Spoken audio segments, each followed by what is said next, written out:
Hi, everybody. Welcome to English Digest. I'm Tom. Hi, I'm Stephanie. And we're going to continue talking about tigers in our unit on animals. Remember last time we mentioned the fact that they are actually heavier than lions. Yeah. And that they're actually from Asia and not from Africa like a lot of people think.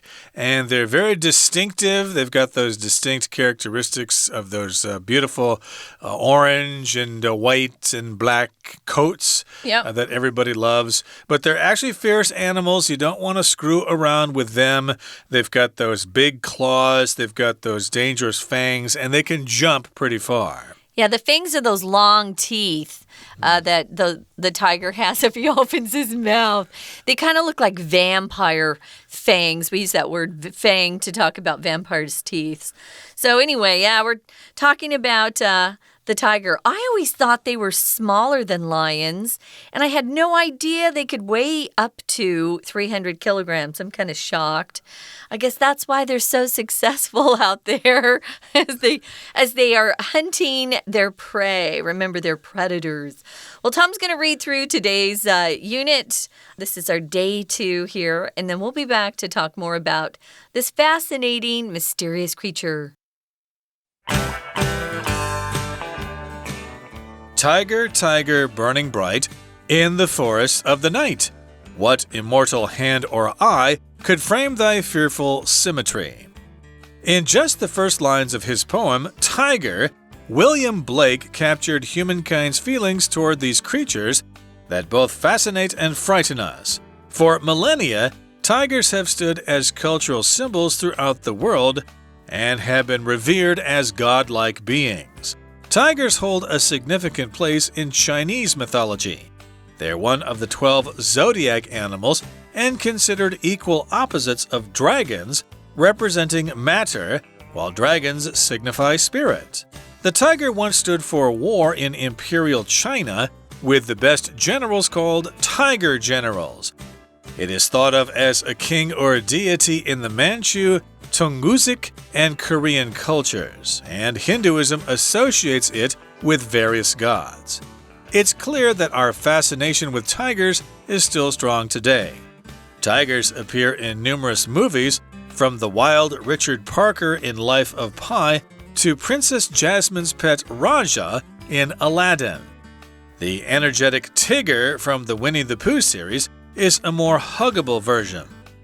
To conservationists, tigers are one of the charismatic megafauna, a group of globally popular animals that inspire people to protect the environment. Tiger populations have been under pressure for quite some time due to habitat loss. However, there is good news. Their numbers are on the rise. In April 2019, India's tiger census revealed that the country's tiger population has increased by 33% in just 4 years and has more than doubled since 2006. This is all thanks to increased efforts to protect tigers' natural spaces. As long as humans continue working for their safety, it looks like tigers will burn bright in the jungles for a long time yet. Okay, guys, we've got a poem at the very beginning of this unit here in day 2. Tiger, tiger. Yeah, but why are they spelling it so weird? Well, this poem was written a long time ago, and even, back as far as even 1800s, there were some different spellings of words than we have today. Things have changed over time, as you know. We're still changing words, changing spelling, even in our modern vocabulary. So this does say tiger, tiger, in case you're wondering. I wonder if it's similar to the British spelling of tire on your car, T-Y-R-E, whereas the Americans spell it T-I-R-E, and we spell tiger T-I-G-E-R. There you go. That's right. So tiger, tiger, burning bright is one line. So then we have the dash or the slash. That would be a forward slash there. In the forest of the night. That's the next line. So that's where they live, in the forest, and we're picturing them during the night, of course, which is even scarier because you can't see very well, and so it's even more dangerous if there's a tiger in the forest with you.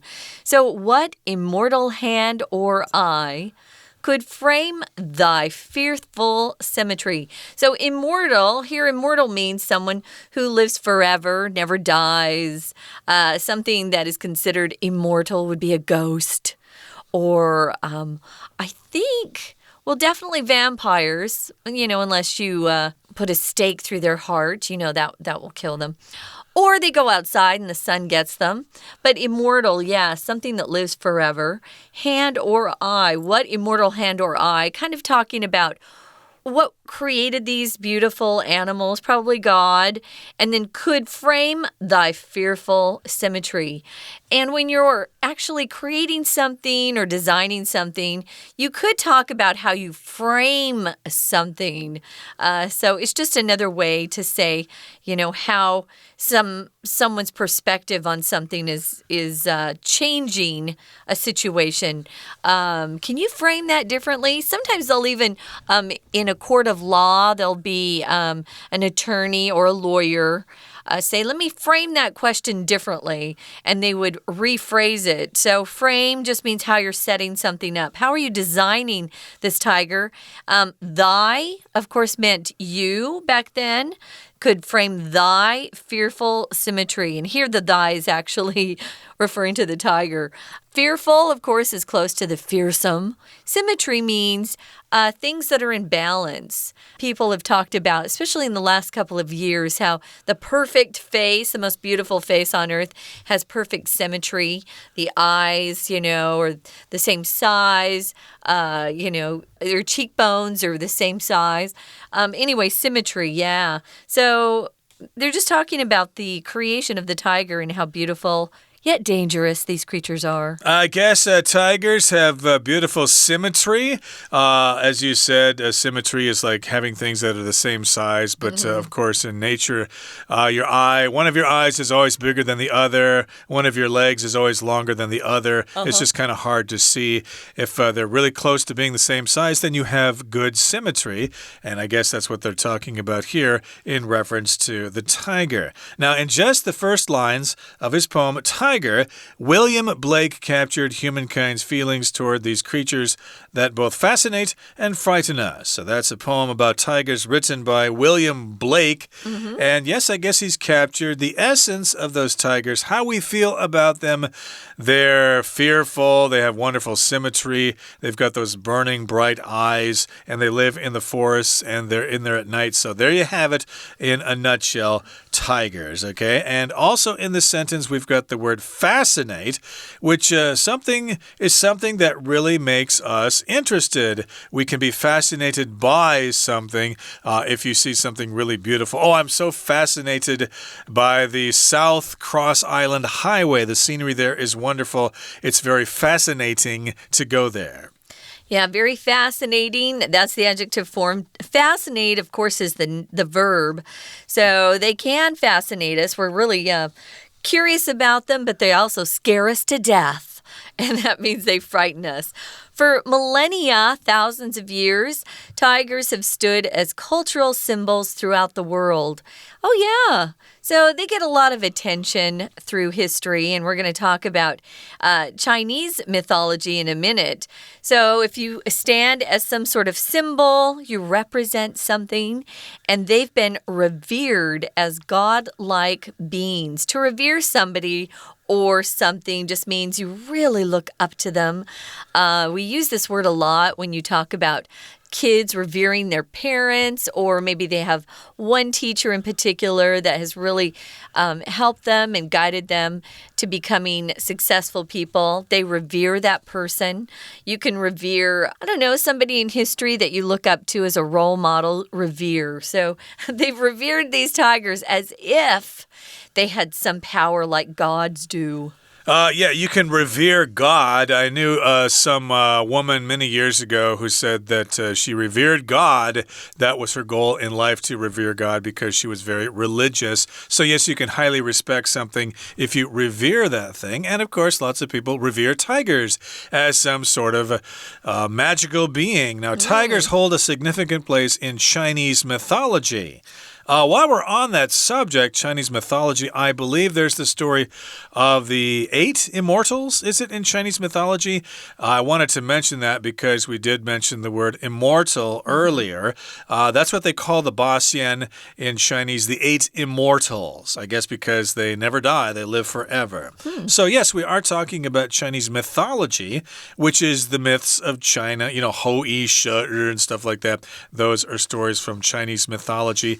And they are one of the 12 zodiac animals and considered equal opposites of dragons. Cool. Representing matter, while dragons signify spirit. Although my understanding also is that if you're born under the sign of a tiger, nobody wants to invite you to their wedding. I've heard that. Yeah, so if you're a tiger, well, that's good because you never have to give anybody any red envelopes. Yay, that's good. I guess it's good and bad. Wait. So people don't want the tigers to attend their wedding? Right, but I don't know if that means that you can't attend a tiger's wedding or something. Well, that's what I was talking about. Okay, I'd have to ask further on that. But yeah, you don't want a tiger to come to your wedding. Otherwise, your marriage will have bad luck or something like that. If you believe that stuff. But of course, we've got the 12 zodiac signs, ox, a tiger, a sheep, chicken, dog, etc. Well, it's one of the 12 zodiac animals, and it's considered equal in status of the dragon, but it's an opposite, okay? So opposite is like the total other kind of something, like the opposite of black is white, high, low, fat, skinny. You get the idea. Yeah, you could say that opposites attract. That's a very famous saying in the West, which means, someone who's really shy ends up marrying a guy or girl, it doesn't matter who it is, ends up marrying someone who's really outgoing. Or that's what happened in my family. My mom's shy, my dad's very not shy. Very gregarious, huh? He loves people. He loves to talk to people. So, yeah, they're the equal opposites. So they have as much power and prestige as some of these dragons. I didn't know that. I see dragons celebrated more often here in Taiwan. I've got to give the tigers some credit now. And the dragons represent matter. So physical things that you can touch, that's matter. Everything that is surrounding us, like Tom and I are sitting at a table, it's made out of some sort of matter. And then the dragons actually signify, represent, or symbolize spirit. Spirit, helps it's hard to see a spirit, obviously, but a spirit, we all have spirits in our bodies, and when we die, our body stays behind, that matter, but our spirit goes off, hopefully to heaven. So the tiger once stood for war in Imperial China. We're going to talk about that, guys, but first we're going to take a quick break and listen to our Chinese teacher. Hello, my name is Shelby. 一开始呢，它是一个引号，这表示是一首诗，在后面有个斜线的地方，它表示这首诗每行结束的位置，而且一开始的地方它要大写。我们看第3个 What immortal hand or eye? Mortal 就是终有一天会死的，所有人类都会死，就是 all men are mortal， 加个 I am 不的意思，表示永生的。是怎么样子的神手或天言 ？Could frame like fearful symmetry? Frame 这里当作动词架构的意思 ，frame 也可以当名词，例如 glasses frame 就是镜框。另外，它还可以当作陷害 ，He has been framed， 他被人家陷害了。Die 是古英语，所以你会在一些文学作品或圣经中看到这个字。Fearful 令人害怕的 ，Symmetry 对称，人的眼睛、耳朵左右都有，这就是一种 Symmetry。请到第3句 ，Millennia 这是好几千年，原来是 Millennium 1000年。这个字呢，它的复数不是后面直接加 s， 而是把字最后的 um 改成 a。表达复数的感觉。For millennia 就是表示好几千年。Tigers have stood. Stood 是 stand。PP。Stand 在这里当作处于某种状态。As cultural symbols 当成是一个文化的象征 throughout the world 全世界。And have been revered. Revere 呢是崇拜，这里前面配合完成被动，表示一直被崇拜。As godlike beings 像神一般的什么呢？ Being 呢是指生物，一般有生命的生物我们都可以用 being 来表示，同时后面可以加上 s。We're going to take a quick break. Stay tuned. We'll be right back.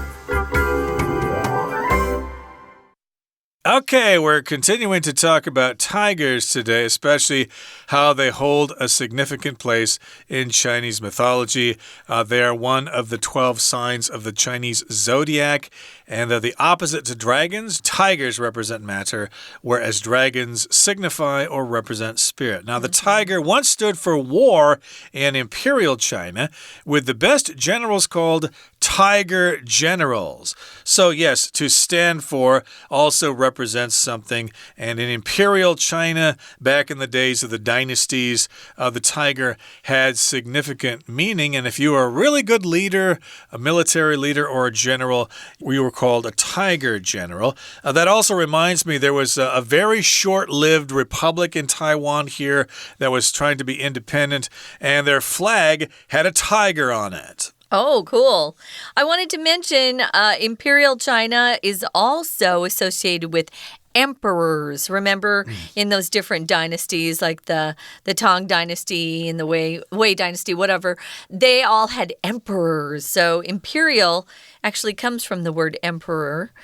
So when you see that, you got to remember it's when you guys had emperors. So, and they called their really great generals tiger generals. That sounds actually something even more modern is we have tiger mothers.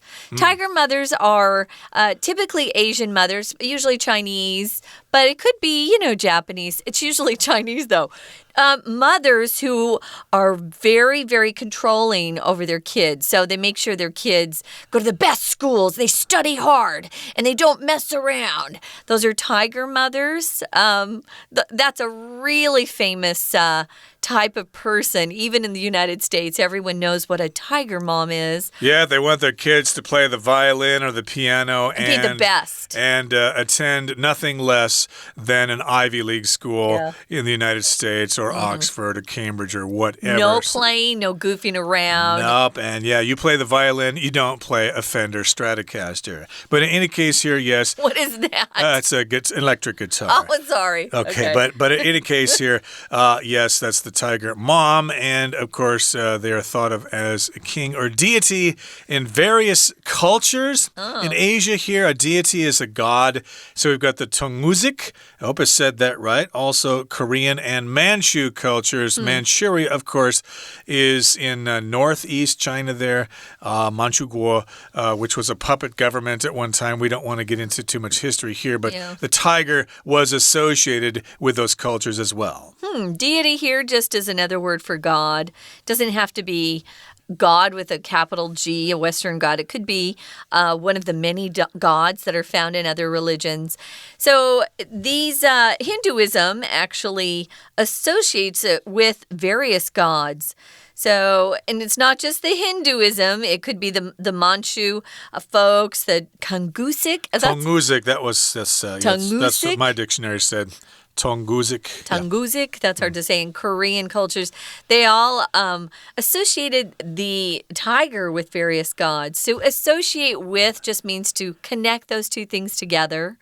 You could talk about how you associate with some of the best people, they're your friends, or maybe you don't think your company should be doing business with another company. I don't want to associate with them. I don't want other people to even know that we're doing business together. So associate just means to be together, be connected together. Okay, so moving now on to the next paragraph, it says, it's clear, it's obvious that our fascination with tigers is still strong today. Yes, nowadays we still love them. Tigers appear in numerous movies, from the wild Richard Parker in Life of Pi, directed by Ang Lee, and to Princess Jasmine's pet Raja in Aladdin. You've probably seen those movies. Of course, there was a new live-action remake of Aladdin starring Will Smith recently. I didn't like it myself, but in any case, tigers do appear in these movies, Life of Pi and Aladdin. We've got another tiger, and this tiger is familiar to kids around the world. His name is Tigger, and he's a tiger. He's very energetic. I remember he just hops around a lot and is always so excited and happy, and he made me laugh. So his name is Tigger, and he's in the Winnie the Pooh series, and he's a more huggable version. Remember, he's just a creation of artists. You know, he's not a real lion. You're not going to want to hug a real tiger. Oh, I said lion. You're not going to want to hug a real tiger. Now, to conservationists are people who want to preserve things. They want to preserve the environment, and they want to preserve where some of these animals live. That's called their habitat. They want to take care of it to protect the animals, because if their habitat is being destroyed, the animals have no place to live, and except for zoos, and that really doesn't count, does it? So to conservationists, tigers are one of the charismatic megafauna. Ooh, charismatic means you have charisma. It means you have a lot of, there's something about you that draws in other people. They're just fascinated with you. Megafauna, mega means a lot, right? The mega lottery just means a lot of chances to win. Fauna refers to wildlife. You know, you've heard of flora and fauna. Flora refers to the plants out there in the world, and fauna would refer to the wild animals. Yeah, kind of like an ambassador for the conservation movement. We've got tigers. We've got this cute tiger. We've got these pretty whales with their pretty songs and stuff. They are charismatic megafauna. We see pictures of them, and we get inspired to protect the environment. Yes, let's help save the earth, etc. Now, here in the final paragraph, it says, tiger populations have been under pressure for quite some time due to habitat loss. That, of course, is a big problem for animals all over the world, like the koala in Australia. I think they pretty much decided that they're not going to survive. They just they're a lost cause there. They'll probably try to keep them alive in zoos, but they've pretty much lost all their habitat, which is the forests, the places where they live. And yes, this has been happening to tigers as farmers cut down more trees to make new farm plots to grow things and stuff like that. However, there is good news. Their numbers are on the rise. So tigers are making a comeback. In April 2019, India's tiger census revealed that the country's tiger population has increased by 33% in just 4 years and is more than doubled since 2006. Census is when they go out and count how many people there are or how many animals there are in this case. Well, they're increasing, which is awesome. They've increased 33% in just 4 years. And since 2006, their population size has doubled, which is amazing. This is all thanks to increased efforts to protect these beautiful animals and their habitat. So their natural spaces where they like to hang out. So as long as humans continue working for their safety, it looks like tigers will burn bright in the jungles for a long time yet. And of course, our author is referring back to this poem that began this whole article, which is really clever. It's a good thing to look at, guys, if you're writing things, to tie messages together. So she did a great job with that. We hope that you get excited about this. I was going to say this charismatic megafauna is just another way to say mascot. Something that represents your team or whatever you're working on. The Olympics often have mascots, and it helps people feel, closer to whatever you're trying to advertise or, feel more concerned. So I'm all for having more tigers as mascots. They're kind of cool. I like them too, and hopefully tigers will be around for many, many years to come. Okay, that brings us to the end of our explanation for today. Let's see what our Chinese teacher has got for us today. 第二段 The tiger once stood for war. Once 放在句子的中间，表示曾经的意思。它的位置通常放在主词和动词的中间。Stood for, stand for 代表的意思。Stand for something 就是代表某件事情。EU 这两个字母代表什么啊？我们就可以说 What does EU stand for?In Imperial China, Imperial 就是帝国的，在以前有皇帝的时代，就是 an imperial age. With the best generals, general 这里我们当名词是将军。With 后面加这些名词，表示附带有这种状态，一种特征。Called tiger generals 叫成虎将。请到第三段的第四句。To conservationist, conserve保护、保存，变成名词 conservation， 再加 ist， 代表人的意思，就是环境保护者。Tigers are one of the charismatic megafauna. Charismatic 充满魅力的，原来名词是 charisma。Mega 是大型的。Fauna 是指某一个地区的动物群，如果是指植物群，就是 flora。Megafauna 那就是某一个地区的大型动物，例如像是象群或者狮群。A group of globally popular animals, globally 全球的，那 globally popular 当然就是全世界都喜爱的咯。Animals 后面有加上一个 that 形容词子句来形容 that inspire people, inspire 激励人，激励人去做什么事情，就是 to feed。请到第四段的第三句。In April 2019, India's tiger census. Census 原来是人口普查，现在加上 tiger 就是去调查老虎的数量。Revealed 泄露出来，透露出什么事情呢？ That 后面的名词。The country's tiger population. Population 原来是当人口数，一样配合 tiger 就是指所有的老虎数量 has increased 已经增加了。By 33%. 当我们在表示有差额的时候呢，会 by 再加上一个数字。例如说，我比你还高3公分哦。I am taller than you by 3 centimeters. In just 4 years, 在4年之内。And has more than doubled. Double 这里我们当作动词，表示加了1倍。Since 2006. 好 since 当自从要注意的地方是跟它搭配的主要动词就要写成完成式的样子，例如这里的 has doubled。 我们再看第5句。As long as humans continue working, as long as 放在句首当作连接词，表示只要的。